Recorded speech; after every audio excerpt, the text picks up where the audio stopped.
Maturidade é a característica de ser maduro. Isso na linguagem agrícola, rurícola.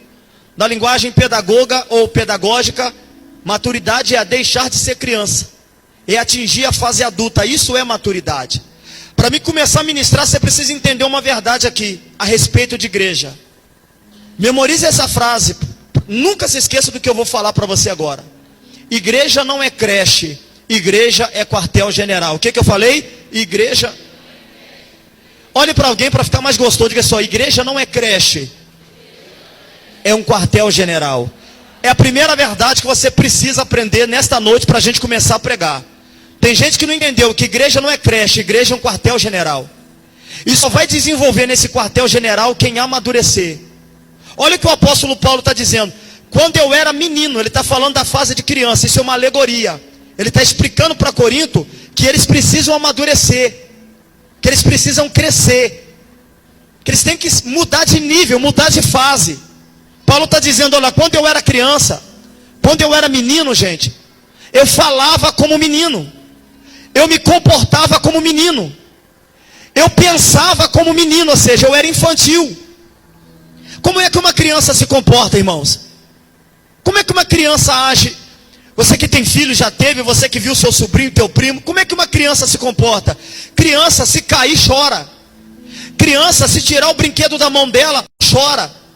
A criança não tem maturidade para entender alguns processos. Por exemplo, o pai, que é maduro, ele fala assim, filhinho, você vai almoçar, depois vem um sorvete. Sabe o que a criança faz? Ela chora, porque ela quer o sorvete agora e ela quer a comida depois. Então Paulo está dizendo que quando ele era menino, ele se comportava como menino. Alguém está comigo? Diga amém.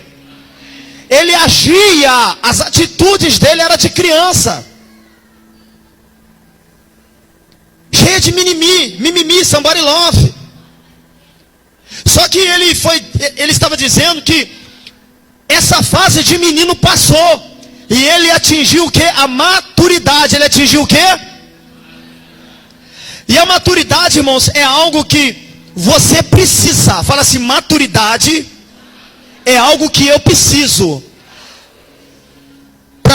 para vir o próximo nível. Diga assim, para vir o próximo nível. Se quiser mudar de... Querido, quem já jogou videogame aqui sabe que cada fase o negócio fica mais difícil. Sabe por que Deus não te abençoa mais? Você sabe por que às vezes as coisas não incorporam na sua vida? Você sabe por que às vezes a bênção que você vive pedindo Deus não te dá? Porque você não consegue pular de fase, não consegue passar de fase. Você ainda continua um menino. Você ainda continua uma criança espiritual. Que quando é confrontado, quando você é levado para o fronte da batalha, você quer correr. Numa linguagem bem carioquês, quer pedir arrego. Só que Deus não te chamou menino, Deus te chamou soldado. A igreja não é uma creche, a igreja é um quartel-general. Quem pode abrir a boca e dar glória a Deus? Maturidade é algo necessário. Maturidade fala de algo vital. Quem não amadurecer, jamais vai passar de fase. Quem não amadurece, não rompe, não transpõe, não expugna, não chega ao nível mais profundo ou mais alto. Por quê? Não amadurece. Querido, se você quiser